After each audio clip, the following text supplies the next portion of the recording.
आसी आज बहुत गुस्से में थी और होती भी क्यों ना, उसे लगता था मोहल्ले की सारी बहुओं में सबसे ज़्यादा दुखी वही है।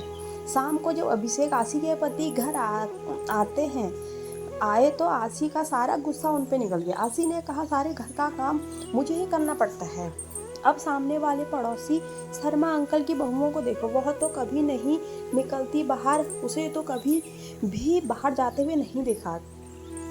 और एक मैं जो दिन भर घर के कामों से स्कूटी लेकर बाजारों में घूमती रहती हूँ और घर आकर फिर बच्चों का काम करो, खाना बनाओ, और बच्चों की सारी जिम्मेदारियाँ मेरे ऊपर हैं। आपसे तो इतना भी नहीं होता कि बच्चों की स्कूल की डायरी को चेक कर ले, वह भी मुझे ही करना है। आसी गुस्से में सारी बातें अभिषेक को बोले जा रही थी और अभिषेक चुपचाप खड़े होकर चेहरे पर थोड़ी सी मुस्कान लिए हाव भाव दे रहे थे। अभिषेक के मजाक के भाव देखकर आशी और ज़्यादा नाराज हो गई और चिल्लाते हुए बोली, सही है आपका यह, मैं जल रही हूँ और आप मेरे मज़े ले रहे हैं, हंस रहे हो।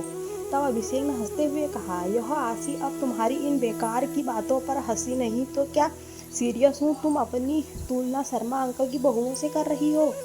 तुम्हें पता है शर्मा अंकल और आंटी दोनों अपनी बहुओं को घर से बाहर खड़ा तो नहीं होने देते, वह बाहर कैसे निकलेंगी। तुम तो शुक्र करो तुम्हारे ऊपर ऐसी कोई बंदिश नहीं है, तुम चाहे जहाँ चाहो और तुम्हारा मन जो चाहे वो पहन सकती हो, तुम संतुष्ट नहीं हो।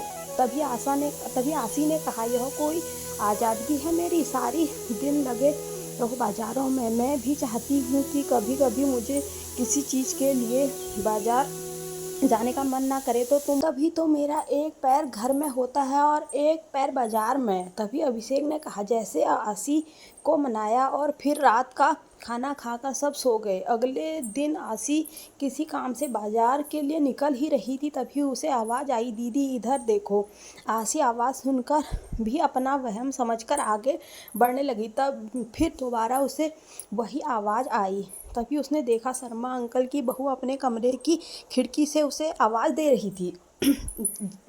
जब आसी ने उसकी तरफ देखा तो उसने इशारा करते हुए अपने पास बुलाया और कहा, भाभी क्या आप मुझे लाल रंग की नेल पॉलिश ला देंगे। मैंने अपने पति से कहा था पर उन्होंने पास समय की कमी होने की वजह से उन्होंने मुझे टाल दिया, कहा कभी और बाद में ला दूंगा। तभी आसी ने कहा, अरे तो ऐसा करो, तुम चलो ना मेरे साथ, तुम बाजार में घूम आओगी और तुम्हें जो भी सामान चाहिए वह ले आना और साथ में अपन दोनों गोलगप्पे भी खाएंगे। इतना सुनते ही शर्मा अंकल की बहू की आंखों में आंसू आ गए और बोली, दीदी मेरी आपकी जैसी किस्मत कहाँ, मैं अपनी पसंद में कुछ भी नहीं खरीद सकती हूँ, जो भी कुछ घर वाले पसंद से लाकर देते हैं वही मैं बहू हूँ ना। तो यह लोग मुझसे कहते हैं तुम बहू चार दीवारी में ही रहो, तभी हमारे घर की शोभा है। आज के ज़माने में भी मेरी सास मुझे घर से बाहर जाने नहीं देती और ना ही पड़ोस में किसी से बात करने देती है। तभी पीछे से आवाज़ आई बहू, और वह अपनी अधूरी बातों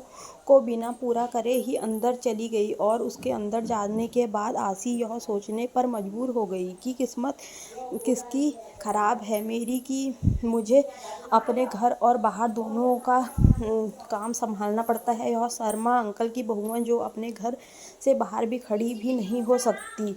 आसी सोचने लगी कि मैं तो हमेशा यही सोचती थी कि शर्मा अंकल की बहुओं के तो ऐसे हैं जो उसे घर बैठे मिठाई सामान मिल जाता है, पर आज अपनी किस्मत को सराह रही है, क्योंकि चाहे काम के बहाने ही सही घर से बाहर निकल तो सकती हूँ, चाहे उससे बात कर सकती है, अपनी पसंद का कुछ भी खरीद सकती है। अगर मुझे ऐसी चार दीवारी में कैद कर दिया जाए तो आज वही भी ऐसी ही तड़पती जैसे शर्मा अंकल की बहू आज झटपटा रही है। आज आसी को समझ आ गया कि जैसा हमें दूर से दिखाई देता है, सच्चाई अक्सर वैसे नहीं होती है। Thank you.